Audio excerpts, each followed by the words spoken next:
Right, I'm just making a quick one about. Never really done a live anyway. It's easy. Um, the semen retention thing I was doing recently. So I managed. I said in the last video, I think I was on a 48-day streak coming up to. It was in December. I was like, I'll get to 60. There's going to be more benefits at 60. So I was kind of not getting any same benefits from, let's say, let's say 3 weeks. It goes up a bit. 4 weeks for me. 5 weeks. It just wasn't like really changing from the 48-day month. Yeah, about 5 weeks. I mean, it wasn't really changing from 3 weeks to 5 weeks. And I said I would get to 60 days and see the next part of the streak. But to be honest, like just researching about semen retention, going into communities, Reddit threads, posts, people online, it is like as I said in probably the last video, it's too serious for me. It's not. I thought for years that the semen retention would be like the thing. You know, you have more energy in you. Well, you can move that energy. You can move that energy to your third eye. You can become enlightened and see the truth. You know, open your third eye and stuff. But it's useless. Like I think, in summary, the semen retention isn't going to do that. It's all of the things. It's the diet, you know, meditation, everything, exercise, yoga, nature, and even then, you can't force like anything to happen. But I was doing semen retention. I mean, it was good for energy. The summary is 48 days or so. I did really good. Like if you have a good sleeping pattern, you know, and you like doing things, you know, gym, whatever. Yeah, it was good. I was lifting more and stuff. But in summary, it's like, you know, if I really did work on my energy body and started working into opening my third eye and stuff, I'd have a result. I'd say because of the semen retention, I had a really great experience, but with opening my third eye. But I think like that's a different thing altogether. I don't know. I mean, what I'm trying to say is I put semen retention in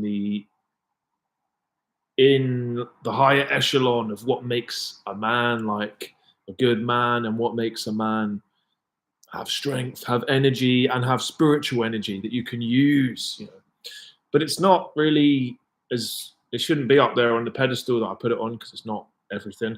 Like honestly, like I was eating so much food. So yeah, all right, I wasn't like ejaculating every day or whatever, every 2 days, 3 days a week, but I was eating a lot of food, a lot of crap. I was putting a lot of crap through my body, so my body wouldn't have been purified enough for me to properly, you know, be spiritually connected, open up my third eye.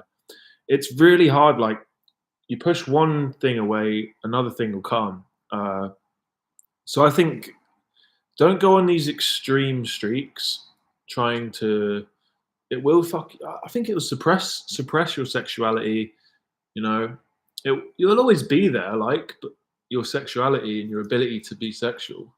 But why go like extended periods and then some part of the community they were like, oh, look at girls, like girls have no personality. This one guy was like, girls literally have no personality. All they have is sexual attraction. I was like, you could probably say like some of them you can't see their rich personality on first impression, so that they use flirty and sexuality. But if you really know a woman, like you know yourself, like people aren't just fucking boring robots. People will have a lot of personality and character underneath the surface.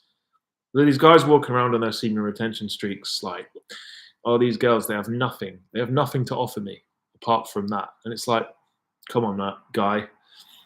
So the semen retention for a lot of people actually makes them more egoic and like, oh, women are this, women are that, and it's like obviously there's good and bad in men and women.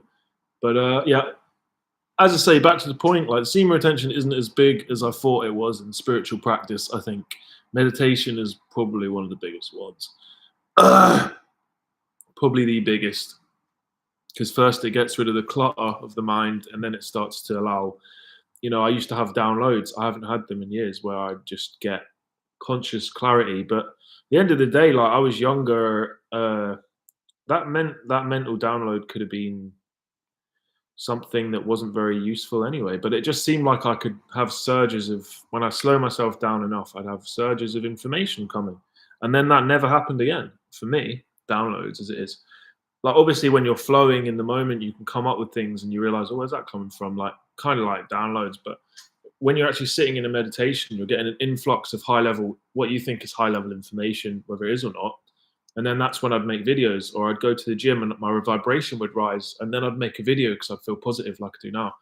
But I do believe, all right, so this is another theory I'm going off on a tangent. So we'll leave semen retention alone.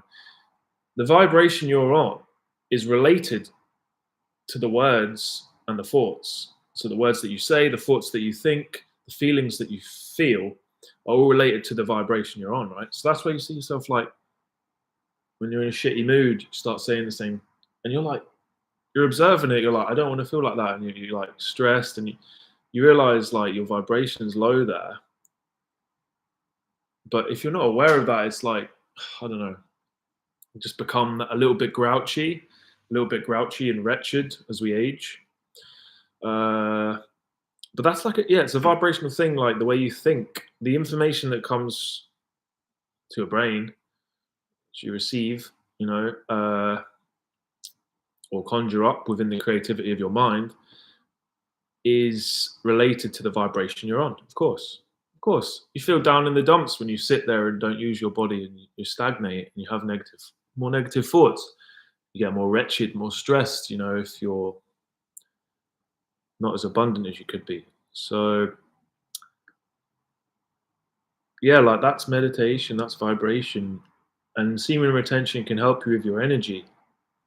But to raise your vibration, I think it takes more. It takes diet, dedication. Like it takes diet. It takes being in nature and things. That's what everyone keeps saying.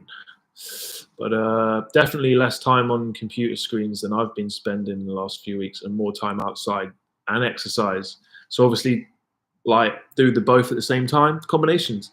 Life's about formulas and combinations of things. You have a formula of a good diet, good sleep, good stretch routine, I don't know, good exercise routine, supplements, being grateful. All these things combined will overpower the negative things that you're doing to your life. Negative things you're letting in. Be more of a positive being. I suppose you need to sometimes be in the center of things where you're realistic. You're not just going around looking for positivity all the time, because real life will hit you. It's like, you might be playful and happy-go-lucky, and suddenly there's something serious around, and you need to suddenly be like, shit, like aware. And or some people are like, they have on their dating profile like no negativity, positivity only. It's like, yeah, I understand you're looking for like positive people. You don't want to be around a negative, depressing person. Not many people would. But it's like, real life isn't positivity all the time, positive people only. It's like, no, you're going to come across negative people. You're going to feel negative yourself. So be a hypocrite for your own philosophy of being positive. And positive and negative is like, it's not something a few hundred years ago people would go around saying, you're positive, you're negative. It's like, no, that would be like battery charge when it first came in, magnets and batteries and things. So it's like, we're not batteries. We have magnetism, electromagnetic field.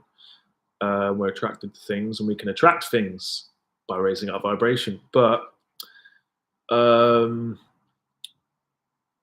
positive and negative, yeah, it's like you go to school and they have the good, bad, happy, sad. Like, yeah, okay, it's a bipolar system that they want us to make, like good or bad, one or the other. Well, I'm just content. I'm just happy. I'm healthy. Not particularly positive on a positive high where I'm gonna skip down the road, like, and I'm not exactly on a negative rut where I need help or I can't, break out of something. But that's the balance. So I'll just go over it or summarize my summary. Semen retention is not that much of a big deal with spirituality as I thought it would have been or was for years, because actually experiencing it for a long period of time, it didn't really give me much more well, I've been more spiritually in tune when I haven't been on a semen retention streak. But usually it's a combination of the streak. You go 2 or 3 weeks, not ejaculating, and then also you have the good diet. You're really like detoxing, cleaning yourself of things, potentially parasites, potentially cleaning yourself of, you do more fasting, you're getting rid of old cells die, you're cleaning your organs, you're purifying your body. So I think it's more about fasting, having energy, which can be through semen retention, fasting, energy, clean diet, cleaning yourself out, actually having a cleansing process. And then you'll see like your vessel is more open and in tune to high level information, high level experiences. But it's a combination of things. Maybe getting older, it's potentially more difficult to achieve these high levels. I don't know. Obviously, you could say, like, as most people age, their mood, their grouchiness, that thing I was saying before, can like be more and more common in their lives. But I don't know, a lot of people age very peacefully and gracefully, but it probably takes that discipline and calmness to do that. Like, I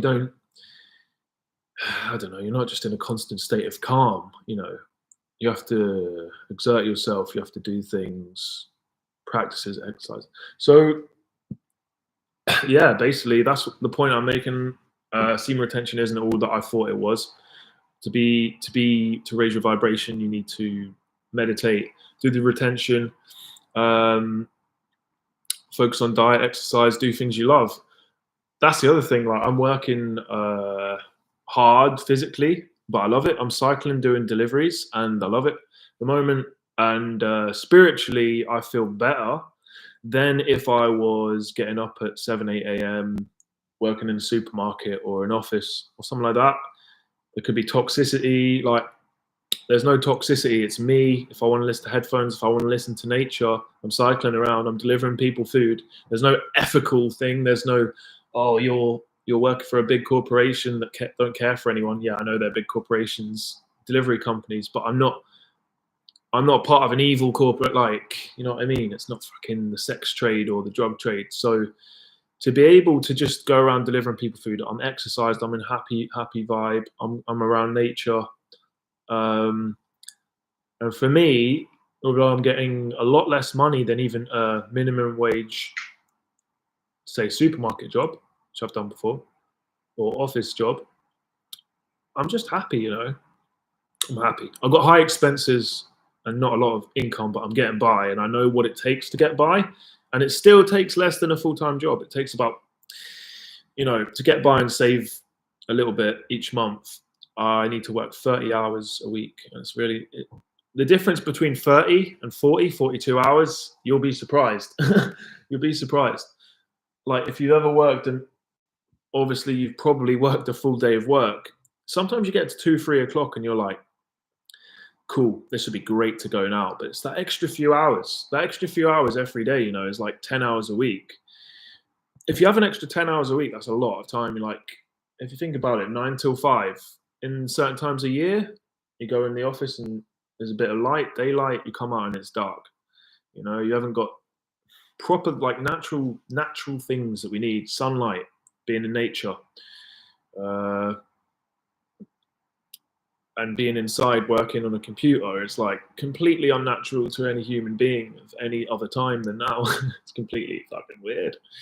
So to be walking around and exercising in nature, foraging, like, just exercising and moving is what the human needs to maintain itself, the human body. It needs a certain amount of minerals that you get from salt and water. It needs, doesn't need a lot. It needs water and nutrients and movement, air. Like, but basically, it needs movement, like the body, to improve the mind, obviously. Anyone that's got depressed, like, that's actually not clinically biologically depressed, which is a different thing. Anyone that's got depressed, they would have got depressed because they were less socially active and less physically active. that's what leads to these negative thoughts, because our bodies aren't used to being so stagnant. And then the negative thoughts are like, they're like a tool that can get us to go exercise, to go be social. But the further we get away, and then the more we're on these computers, which is antisocial. Because I spent a few weeks, on these computers watching memes and stuff, and I went out and I felt awkwardness in myself. There's an awkwardness. There's a layer between me and socializing, because I put myself more in my home on the computer and less out and about and less exercise. And literally, you can become a different person within a few weeks, a few months, from just hermiting yourself and getting into that internet culture and the internet sayings and the internet, and then you go out in the real reality and you realize it's not actually like that at all, because people talk about, a hell of a lot more things than just like little, internet things, gaming and catchphrases and things. So we can invite depression into our lives by not exercising and not socializing. And I noticed that. Because I'm not one of the people that are biologically, heretically depressed. Some people are, and that's the fine line that I won't cross. I'd say everyone that has had depression come into their lives, they can deal with it. I know, even if it's trauma based, they can deal with it. But people that, it's a choice thing. It's a choice. Trauma is one thing I don't talk a lot about, because trauma is something that I may have, but I don't deal with, because I'm wording it wrong. So trauma is something I don't dwell on. So what I heard a long time ago is like every other animal on the planet, when they get in a traumatic situation where an animal's trying to kill them, which is probably worse or just as bad as a lot of traumas that we go through as human beings, but everything's so emotional for us, right? So yeah, you're a freaking goose and an animal's just trying to eat you, and you fly away, and then they shake their feathers off, and they shake off the trauma there and then. And they're not going around, they're just surviving and reacting to the world, but they're not going around rocking in the corner and crying, and like, there's no medication for them. There's no medication. So they just deal with it there and then. They shake it off because it's out of the body, it's out of the mind, And human beings, we have a habit of replaying things in our head like a movie over and over again, which is terrible habit to have. Never do this. Don't sit there and replay your life in your head. Don't do it. Doesn't exist now. Doesn't exist now. And that's what I'd say about trauma. It is an event. You need to disconnect from that event. Even your cells, you're not even the same cellular being that you were. If your trauma happened 7 years ago or more, every cell in your body is regenerated. You're not even cellularly the same. There's no part of you that is the same as the victim of the trauma at the time. That's what I'd say. So why identify with that incident, even though it was you? Trauma, deal with it. Depression, deal with it. And that's going to be controversial maybe, but I'll say it. That's just what I believe. Like, unless you're clinically, hereditally depressed and your brain is chemically imbalanced and you really need some medication or something to deal with your depression, it can be dealt with yourself. And this is from a person that lives on his own. I've had loneliness, anxiety, and all that. I've had a lot of things that you could call traumatic happen to me in my life, more than most. I won't talk about, but I'm fucking happy. Every day is a new day. It's a new blessing. Semen retention is not what it's cracked up to be. Just design your life. Your mind. You design your fucking life. You design your mind. You design your life. Plan your life, your goals. Customize your life, your clothing. What you're interested in. You want to change. You want to get a new hobby. You design your life, man. Like, you don't have to. I don't know. Just be yourself. You always will be. If you feel like you're with a crowd of people, or you're online and you feel like you are not authentic, change that. Find a new niche, a new crowd, a new thing. Find people like-minded. Don't be inauthentic, and don't just do things just because everyone else does, or say things just because everyone else does. Because one day you'll be like me and you won't understand anything that the young people say anyway. And you'd be the weird person if you tried to learn the young person's slang when you're not part of that generation. Then you'd be a weirdo. But that's what people do to try and be cool. Or I must say, like 50-year-old celebrities probably make a mock of all these words that kids say these days. So I think it's kind of like the 90s. The shit they used to say in the 90s.